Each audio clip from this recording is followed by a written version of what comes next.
एक लाली आई थी परसों कथा में, उसको ऐसी लीलाओं का चिंतन होता है। वो पहले भी 2-4 लीला मुझे सुना चुकी है और बहुत सुंदर लीलाओं का चिंतन होता है। परसों मुझे एक लीला सुनाई, बोले महाराज जी मन में भाव आता है। मैंने क्या भाव आता है? बोले ठाकुर जी कह रहे हैं कि रास में किशोरी जी साथ हैं। लो लीला कछु ऐसी है कि ठाकुर जी ने माइक बंद कर दो, मत बतावे, अंतरंग है। श्यामा प्यारी कुंज बिहारी, जय जय श्री हरिदास दुलारी। कैसा भाव चिंतन है कि महाराज जी ठाकुर जी सब लीलाओं में किशोरी जी संग रहती हैं। रास में किशोरी जी साथ में हैं, सांझी लीला में किशोरी जी साथ हैं, गोवर्धन लीला में किशोरी जी साथ हैं, सब लीलाओं में किशोरी जी साथ ही हैं ठाकुर जी के। ठाकुर जी के मन में विचार आयो कि एक लीला में किशोरी जी हमारे संग नहीं है। बोले काय में? बोले चोरी में। हम चोरी करवे जामे, वहां में किशोरी जी नहीं है साथ में। और बेचारे ये सबरे मधुमंगल, श्रीदामा, तनसुखा, मनसुखा, धनसुखा, ये सबरे दौड़ दौड़ के हाँप चुके हैं, पर किशोरी जी को ये सुख नहीं मिलो कि चोरी करो और भागो। कितना सुंदर देखो चिंतन। तो मैंने कि फिर क्या चिंतन हुआ? बोले महाराज जी ऐसा चिंतन आया कि ठाकुर जी बोले किशोरी जी को भी चोरी करवाओ, और फिर चोरी करवे के बाद जाकी चोरी करिए वो पीछे भगेगो, और फिर अपने वस्त्र लत्ता फतनाने पकड़ करके दौड़ेंगे, और कितनी जोर से दौड़ करके भागेंगे बातें बच करके। वहां में हम किशोरी जी को जब देखेंगे तब सुख मिलेगा चित्त को, तब आनंद मिलेगा कि हाँ किशोरी जी ये दौड़ रही है किशोरी जी। मैंने कि भाई बड़ी अद्भुत लीला सोच के। अच्छा एक बात बताऊं, ये लाइट जाना मैंने हमेशा से कहा है, कथा में लाइट जाए समझो ठाकुर जी आ गए। तो जैसे ही ये लीला प्रकट भई मानो ठाकुर जी आ गए। हाँ श्री जी की चोरी बता। तो ठाकुर जी ने क्या किया, किशोरी जी के पास गए और किशोरी जी से जाके बोले कि हे श्यामाजू, हमारे ब्रजमंडल में एक आम को बगीचा है और वहां बड़े सुंदर सुंदर मीठे मीठे आम लगे, उनकी सुगंधी पा करके हम लोगन की जीभ में पानी आ जाए। किशोरी जी बोली तो क्या करूं, खा लो जाके। बोले अकेले थोड़ी खाएंगे, आप चलो संग में, बगीचा में ही चलें, कल की लीला वहीं करेंगे, और वह कुंज में चढ़ चढ़ के पेड़न सो आम तोड़ तोड़ करके प्रेम से पाएंगे। मैं नेक चौंक करके देखूंगा, आम मीठो भयो तो मैं आपको दे दूंगा, आप चौंक के देखो, आपको मीठो लगे तो आप मुझे दे दियो। ऐसे फिर दोनों किशोरी जी तो ऐसी बातन में आ जाए ठाकुर जी की में। लाली ने तो नेक नेक सुनाया, फिर भाव मेरे कुछ बन गए वहां में। ललिता विशाखा बोली श्री जी अभी हाँ मत करियो। बोले या लाला की बात को भरोसा नहीं है, पहले या तो ठोक पीट के पूछ लो सबरी बात। अरे लाला कौन को बगीचा, नाम बता। ठाकुर जी ने फलानो नाम बता दियो, वाह को बगीचा। अच्छा बातें अनुमति ले ली थे ना? बोला हाँ सब बात कर आया हूं मैं बातें, कल हम सब सखा आएंगे, माने इतने आम तोड़वे की अनुमति दे रही है, 100 आम तोड़ के तुम लोग ले जा सको, सब सखा सखी और मैं और श्यामाजू। ललिता विशाखा बोली देख ले तेरी बात है गई है ना? बोले हाँ मैं बात करके आऊं, झूठ थोड़ी बोलूंगा। अरे मैं अपने लिए ऐसा कर सकूं कि बिन बताए कहीं तक कछु सामान ले लूं, श्री जी जाएंगी, इनकी तो मर्यादा को भाव रखना पड़े। और किशोरी जी बोली इतना कह रहे हैं तो चल देंगे। किशोरी जी आई, ठाकुर जी तो पहले तो ही भौं मटका रहे हैं अपनी, आ जाओ आज आनंद आवेगा। यहां सब सखी आई हैं, सब सखा खड़े हैं, ठाकुर जी और किशोरी जी मुखिया बनके एक दूसरे के सामने खड़े हैं। ऐसा सुंदर आम को बगीचा चारों ओर लगो है। आहा अब होड़ भाई, अब होड़ तो सब जगह होवे, कल हिंडोला में होड़ है रही, कौन बैठेगो पहले? अब यहां पे भी होड़ है लगी, कौन चढ़ेगो पहले वृक्ष के ऊपर?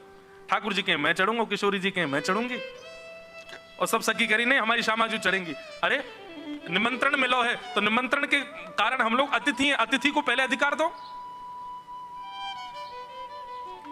सब बातन की बात सखा सकीन में सब में नेक होड़ हैन लगी। इतने में ही भाई दोनों चढ़ो, जो पहले ऊपर पहुंच जाएगा वही आम खाएगा। एक तरफ से किशोरी जी चढ़ी, दूसरी तरफ से श्याम सुंदर चढ़े ऊपर। लेकिन ठाकुर जी तो चढ़ गए, ठाकुर जी तो चढ़ रहे हैं, छटपट चढ़ते जा रहे हैं, लेकिन किशोरी जी को ऐसा घेरावदार लहंगा, वो कभी कहीं से अटक जाए, कभी कहीं फंस जाए। किशोरी जी बोली या में बड़ो असंभव है चढ़ना। सोई किशोरी जी गई, एक कुंज में गई और जाकर के अपना नवीन श्रृंगार करके आई, ठाकुर जी जैसी धोती पहन के, ठाकुर जी जैसी पीतांबरी पहन के, ठाकुर जी जैसा श्रृंगार करके, कि अपने केशन को पीछे बांध करके, सुंदर पाग सिर पर लपेट करके बिल्कुल श्याम सुंदर बन के आई हैं। लेकिन कैसी श्याम सुंदर है? बोले गौर सुंदर हैं। एक तरफ श्याम सुंदर, एक तरफ गौर सुंदर। किशोरी जी बोले नीचे उतर के अब चढ़ेंगे दोनों संग में। पहले तो हमने लहंगा पहनो, हमारी बबू फंसको, अब दोनों की समान बिल्कुल वस्त्र अब चढ़ेंगे। आहा, कितना सुंदर चिंतन है। अब की बार जैसी चढ़े तो छटपट महाराज स्वामिनी जी ऊपर चढ़ गई और ऊपर जाकर के बैठ गई। जय जयकार रहने लगी, हमारी स्वामिनी जी की जय हो, हमारी ब्रजमानु दुलारी की जय हो। ये सब दृश्य देख करके ठाकुर जी तो परम आनंद में भर आए। हम चौंके तो जैसे मीठो लगे तो मीठो लेके श्याम सुंदर लो, पाके देखो कितना सुंदर। तो किशोरी जी को उच्छिष्ट श्याम सुंदर पा रहे हैं और श्याम सुंदर को उच्छिष्ट किशोरी जी पा रही हैं। लेकिन धीरे धीरे ठाकुर जी को आम में मन नहीं लग रहा है। बोल आज तो योजना कछु और है। किशोरी जी के जो जो आम है उनको लेके समीप में धरते जा रहे हैं या मधुमंगल श्रीदामा को देते जा रहे हैं, इनको धर तो रहे। अरे किशोरी जी की प्रसादी एकांत में बैठ खाऊंगा, पहले काम तो पूरा कर लाऊं, जाके काजे आया हूं। इतने में ठाकुर जी ने मधुमंगल को इशारा कर दिया, बोले जा बगीचा के मालिक को बता दे चोर आ गए वाके बगीचा में। यहां पे सब सखी व्यस्त हैं, लेकिन तभी ठाकुर जी के मन में ये भाव आयो कि कहीं माली डंडा लेके आयो, हम में पड़ जाए, मधुमंगल सीधामा पिट जाए वो तो ठीक है, लेकिन श्री जी के पास नहीं जाना चाहिए। अचानक ठाकुर जी को मन बदल गयो। ठाकुर जी ने कही एक काम करें, श्री जी को लेकर के मैं कोई दूसरी कुंज में चलो जाऊं, और वो माली आवेगा डंडानते, ये सबरी सखी मेरे पीछे पड़ी रही, ललता विशाखा जी सबरी पिटेंगी यहाँ पे। और इतने में ठाकुर जी ने किशोरी जी से कही, हे श्यामाजू, वो सामने को वृक्ष बड़ो पुराना लग रहा है, ऐसा लगे वाकई फल ज्यादा मीठे होंगे, आओ मैं और आप वृक्ष पर चलें। और ये सब सखी, हाँ री तुम सबरी यहीं लगी नहीं हो, बढ़िया प्रेम से फलन को पइयो। हाँ अरे मधुमंगल श्रीदामा तनसुका, तुम सुरक्षा करो इनकी। ठाकुर जी तो श्री जी को लेकर के एकांत कुंज में चले गए और वहां परस्पर दोनों प्रिया प्रियतम आम चौंक रहे हैं, प्रेम से पा रहे हैं। इतने में ही मधुमंगल लेके आ गो माली को, माने कि देख कितने सारे चोर लगे तेरे वहां में, और लेके महाराज डंडा भागो, तनसुका मनसुका सबरे भाग रहे हैं, ललता विशाखा कूद कूद करके दौड़ रही है, हे श्यामाजू कहां हो, हे श्यामाजू कहां हो। किशोरी जी को जैसी पता चली, श्याम सुंदर जी कैसी लीला करी आपने। बोले हे किशोरी जी, मेरी सबरी लीला में आप मेरे संग ही, एक छोरी लीला में संग नहीं तो आज वाक्य भी पूर्ण होती है कि अब चोरी में भी आप संग हो। अब आप रसिक बिहारी, रास बिहारी सबके संग तो रही हो, अब चोर बिहारी के संग और रह रही हो। अब श्यामाजू पूर्णता वही है। तो ये चिंतन सामान्य नहीं है, ऐसे चिंतन ये रसिक जनों की कृपा से, रज की उपासना से ही संभव है।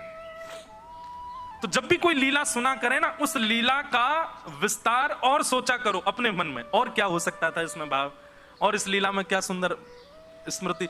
ऐसे ही लीला चिंतन करते रहोगे, संसार के विषय विषादों का चिंतन करने का समय ही नहीं मिलेगा आपको, उसकी चिंता हो ही नहीं सकती आपको, उसमें परेशान होगे ही नहीं आप। आपकी परेशानी तो यही रहेगी। बोले कहा शाम आशाम दोनों वन में गए और दोनों उनकी चुनरी। अपना एक चिंतन भाव बताऊं, एक बार मैं लीला पढ़ रहा था, तो लीला में क्या हुआ कि ऐसा भाव आयो कि किशोरी जी वन में भ्रमण कर रही हैं, सुई काव्यो किशोरी जी की चुनरी उरझ गई कोई लता सो। अब जैसे ही उर्जी सो ठाकुर जी वाकू सुरझावे गए। अब कई बार ऐसा होवे कि उर्जे भय को सुरझावे भयो वारो जब जावे का है तो सुरझावे वारो भी उरझ जाए। तो किशोरी जी तो उर्जी भई हैं, यहाँ ठाकुर जी की पीतांबरी भी उरझ गई। अब सब ललता विशाखा योजना बना रही हैं, दोनों उनको कैसे सुरझाए हो जाए। लेकिन जैसे ही ललता विशाखा सुरझावे गई, सोई मन में एक भाव आयो, अरे ललता विशाखा काई को जा रही हो, क्यों इन दोनों को उर्झो ही रहने दो, ये दोनों उर्झे ही रहेंगे। उर्झनो समझे ना, उर्झनो मतलब जैसे कोई सघन वृक्ष है, वहां आपको कोई कपड़ा फंस जाए या कछु उरझ जाए। मन में भाव आया, हे ललता विशाखा काई को सुरझावे जा रही हो, ये दोनों डटे तो है ना, कभी कहीं चले जाएं कभी कहीं चले जाएं, आज इनको उर्झो ही रहने दो। और उर्झे भय दोनों ते अपने मन की सबरी कामना पूरी करवा लो आज। हे श्यामा श्याम आप दोनों उरझ गए हो आज, अब हम तब सुरझावेंगे, पहले हमको वचन दो। कहा वचन चाहिए? बोले पहले तो ये वचन दो कि ब्रजमंडल से हमको कभी दूर मत करियो। दूसरा वचन हमको ये दो कि आप ब्रज के प्रति हमारो प्रेम दिन ब दिन बढ़तो ही रहे। और तीसरा वचन हमको ये दो, हम जब चाहें तब युगल रूप हमारे सामने दर्शन दे दे। ये तीन मनोकामना पूरी करो तब तुम्हें सुरझाएंगे, नहीं तो नहीं सुरझा रहे, उर्झे रहो यहीं पे खड़े रहो।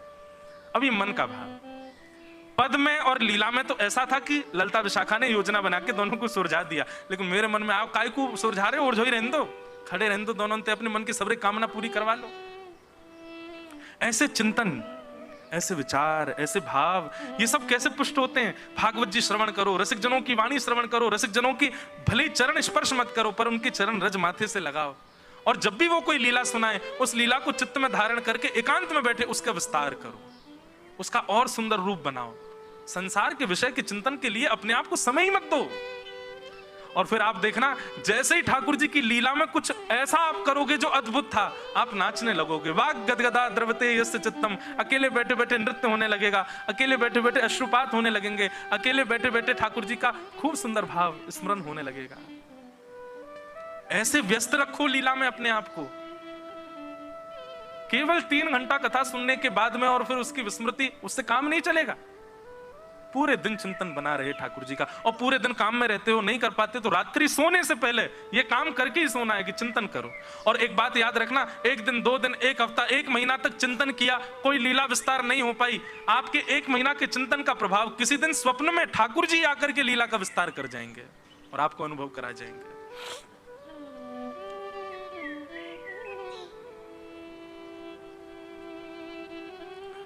पिप्पलायन कहते हैं, जब तक प्रेमा भक्ति चित्त में प्रकट नहीं होगी तब तक आपको ठाकुर जी का अनुभव नहीं होगा। और प्रेमा भक्ति चित्त में प्रकट हो गई ना तो ठाकुर जी छुप नहीं पाएंगे आपसे। जैसे प्रहलाद ने कह दिया खम्भ में भगवान है, जैसे गोपाल भट्ट गोस्वामी जी ने शालिग्राम से ठाकुर जी को प्रकट कर दिया, जैसे श्री एकनाथ जी ने सामान्य जीव में से श्री पंडरीनाथ भगवान को प्रकट कर दिया, ऐसे ही हम में भी एक सामर्थ्य तो नहीं कहूंगा पर ये योग्यता प्राप्त हो जाएगी कि हम भी ठाकुर जी को ऋषिकेश में रहें, विदेश में रहें, कहीं रहें, वहीं रहते हुए भी ठाकुर जी को प्रकट कर सकते हैं। ऐसी प्रेमा भक्ति, प्रेमा भक्ति की अग्नि से ही हृदय के विकार नष्ट होंगे और हृदय के विकार जैसे ही नष्ट होंगे ठाकुर जी का साक्षात्कार हो जाएगा।